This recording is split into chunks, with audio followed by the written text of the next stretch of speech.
Syria میں جب سے ایچ ٹی ایس کے اسلامسٹوں نے حکومت کو اپنے ہاتھ میں لیا ہے، تب سے دنیا اسرائیل، حماس، اسرائیل، ایران، اسرائیل، حزب اللہ کی جنگوں کو بھی بھول گئے ہیں۔ اس کا بہت بڑا فائدہ اسرائیل کو ہوا ہے۔ اسی لیے تو ایران کے خامنائی کہتے ہیں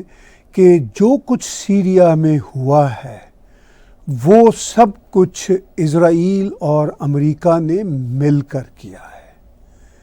لیکن صورتحال بڑی کمپلیکیٹڈ ہے، اتنی بھی آسان نہیں۔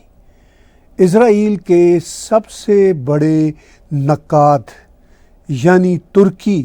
اور اس کے صدر اردوغان سب سے زیادہ اسلامسٹوں کے سیریا پہ قابض ہو جانے کے بعد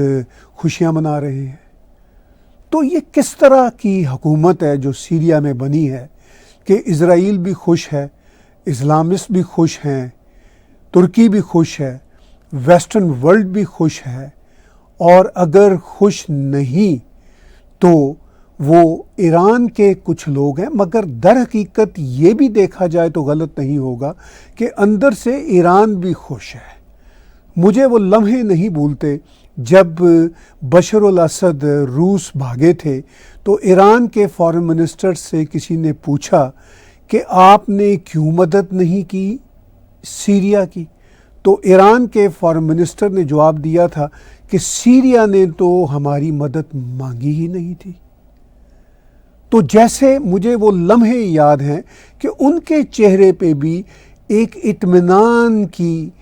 لہر دوڑ رہی تھی کہ چلیے ہمارا بھی اس مسئلے سے اب ناتا ٹوٹا، ہماری بھی جان چھوٹی۔ تو سیریا میں اسلامسٹوں کی جو حکومت بنی ہے اس پہ دنیا کی لبرل قوتیں بھی خوش ہیں، ویسٹرن قوتیں بھی خوش ہیں، اسلامسٹ بھی خوش ہیں، سبھی خوش ہیں، اور دکھی شاید کوئی بھی نہیں۔ ویسٹرن میڈیا یہ تو کہہ رہا ہے کہ روس دکھی ہے کہ روس کے ہاتھ سے سیریا کا کنٹرول چلا گیا۔ میں ذاتی طور پر سوچتا ہوں کہ روس کو بھی اس بات کا دکھ نہیں ہے، کیونکہ روس کی وہاں پہ کون سی دیگیں پک رہی تھی کہ جو روس کو بڑا فائدہ ہو رہا تھا۔ الٹا روس کو سیریا کے مینٹین کرنے کے لیے جس طرح کے حالات تھے، پیسے ہی دینے پڑ رہے تھے، فوجی مدد بھی دینی پڑ رہی تھی، اور سیریا تو روسی فوجیوں کی مدد آن گراؤنڈ بھی، آن بوٹس بھی ایکسپیکٹ کرتا تھا، جبکہ روسی تو یوکرین کی جنگ کو سنبھال لیں تو بڑی بات ہے۔ تو روس بھی اس لحاظ سے خوشی ہوگا کہ بھئی یہ سیریا کا ٹانٹا بھی مکا، کیونکہ اس سے روس کو کوئی فائدہ تو ہو نہیں رہا تھا۔ ٹھیک ہے، جیو پالیٹکس کی دنیا میں کہا جاتا ہے کہ جیو پالیٹکس میں جتنا کسی پاور کا ہولڈ جہاں کہیں ہو اس کو اتنا ہی فائدہ ہوتا ہے، مگر بہت سارے ایسے پاور کے ہولڈز ہوتے ہیں، یعنی پاور کے مرکز ہوتے ہیں جہاں پہ خرچہ زیادہ ہو رہا ہوتا ہے اور فائدہ کم ہو رہا ہوتا ہے۔ آپ سوویت یونین کے زمانے کو یاد کیجئے، جب سوویتس پوری دنیا کی مدد کر رہے تھے مگر خود ان کی اکانومی بیٹھ چکی تھی۔ جب ان کو اپنے سوویت یونین کو توڑنا پڑا تو انہوں نے سکھ کا سانس لیا کہ ہماری جان چھوٹی، اب ہم خام خواہ دنیا کے حصوں میں خرچے نہیں کرتے پھریں گے، اور خاص طور پر دنیا کے ان حصوں میں خرچے کرنا جہاں سے کچھ فائدہ بھی نہیں، نقصان ہی نقصان ہے۔ تو یوں میں اگر کہوں تو سیریا میں بشار الاسد کی حکومت کے جانے کے بعد اور اسلامسٹوں کی حکومت بن جانے کے بعد دنیا میں ہر کسی کو خوشی ہے، کسی کو بھی کوئی غم نہیں، کسی کو بھی کوئی پرابلم نہیں، حتیٰ کہ ایران اور روس کو بھی پرابلم نہیں، تو غلط نہیں ہوگا۔ سو مچ سو مجھے یہ بھی کہنے دیجئے کہ شاید بشار الاسد کو بھی کوئی پرابلم نہ ہو، اس کی بھی جان ہر وقت ٹکٹکی میں بندھی ہوئی تھی۔ ٹھیک ہے، اس کے پاس ہزاروں ایکڑ کا محل تھے، اس کے پاس درجن بھر سے بہت ہی عمدہ گاڑیاں تھیں، مگر ان گاڑیوں کو اس نے الیپو یا سیریا میں چلا کر کیا کرنا تھا، یا اس کو سیریا سے بغداد لے کر تو وہ جا نہیں سکتا تھا، تو ان گاڑیوں کا بھی کیا فائدہ تھا اور ان محلوں کا بھی کیا فائدہ تھا۔ تو بشر الاسد کی بھی جان چھوٹی، وہ بھی اب روس میں ہے، اور روس کی بھی جان چھوٹی، ایران کی بھی جان چھوٹی، مغربی دنیا بھی خوش ہے، اسرائیل بھی خوش ہے کہ چلیے ہمارے پاس اب کچھ اور علاقہ آ گیا۔ انہوں نے گولان کی وادیوں کے ساتھ ساتھ پہاڑیوں کے اوپر بھی جو پہلے قبضہ کیا ہوا تھا، اب مزید اپنے قبضے کو ایکسپینڈ کر دیا ہے۔ اور ایران کا جو کہنا کہ اسرائیل نے اور امریکہ نے مل کر بشر الاسد کی حکومت کو گرایا اور اپنی یہ جو سرکار بنائی ہے، تو اس سرکار کے بھی جتنے ملٹری کے وہ تھے علاقے تھے، اس پہ بھی اسرائیل نے خوب بمباری کی تاکہ سیریا کی ملٹری کی کیپیبلٹیز ہی ختم ہو جائیں، اور اگر سیریا سے کسی قسم کا خطرہ ہو سکتا تھا تو اس خطرے کی بھی گھنٹی انہوں نے مکمل طور پر بجا کے بند کر دی۔ یعنی یہ ہے صورتحال اس پورے سیریا کے سو کالڈ ریولوشن کے حوالے سے۔ سیریا کا یہ ریولوشن 2011 عرب سپرنگ سے شروع ہوا تھا اور 2024 میں جا کے ایک طرح سے اب ختم ہوا ہے۔ آگے کس طرح کا عرب سپرنگ چلتا ہے یہ تو پھر ہمیں 2025 کے سپرنگ میں جا کے پتہ چلے گا کہ کس طرح یہ عرب سپرنگ آگے آنے والے دنوں میں آگے بڑھتا ہے۔ تو صورتحال واقعی بڑی انٹرسٹنگ ہے۔ ایران اسرائیل کو الزام دیتا ہے، امریکہ کو الزام دیتا ہے، ویسٹرن پاورز کو الزام دیتا ہے، مگر ایران ترکی کو الزام نہیں دیتا۔ اس پہ ذرا ضرور غور کیجیے گا۔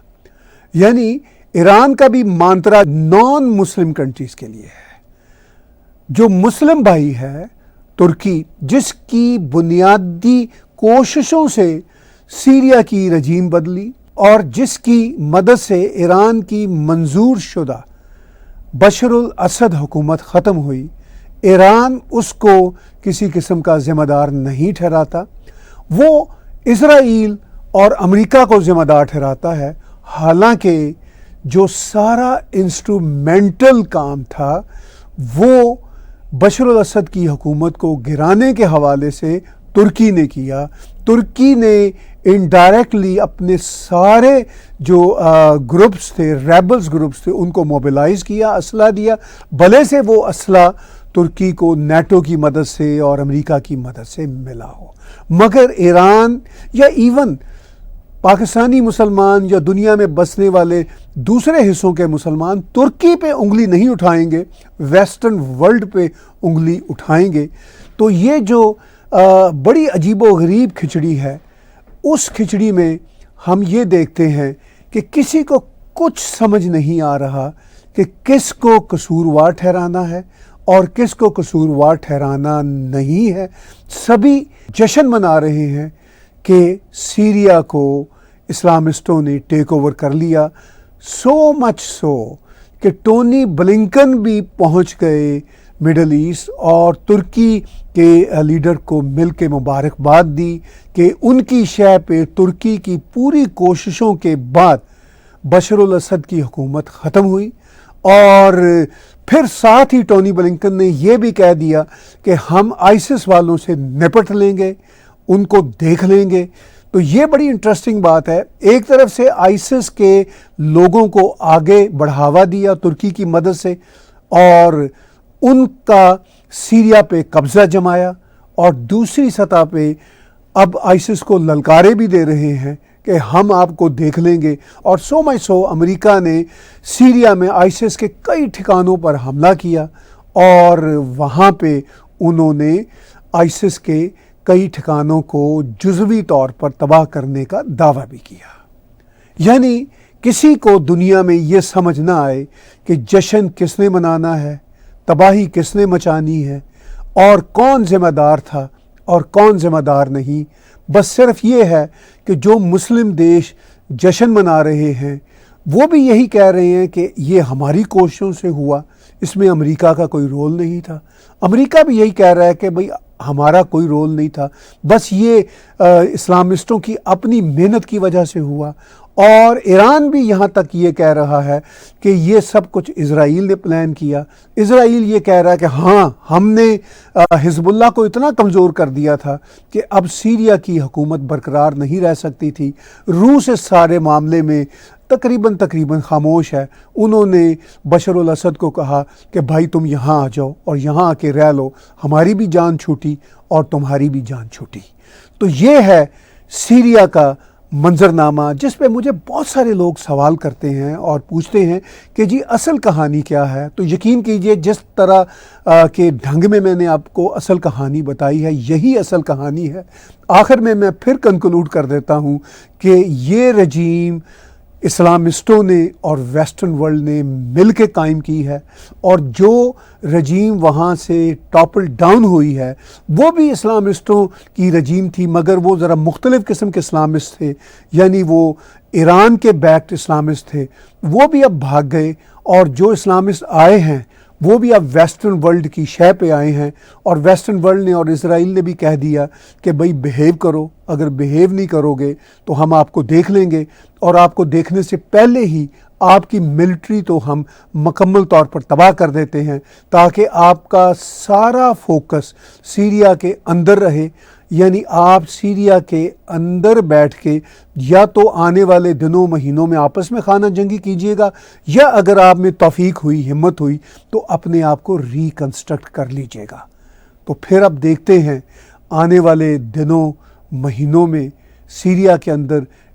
کنسٹرکشن ہوتی ہے یا فردر ڈی کنسٹرکشن ہوتی ہے، یا پھر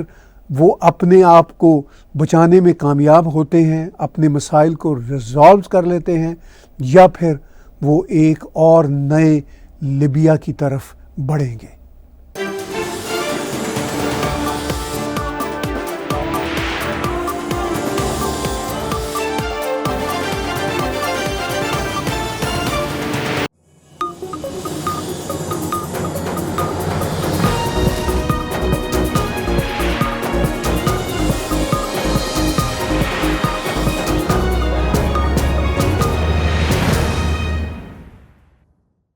Subscribe TAG TV YouTube channel and press the notification button.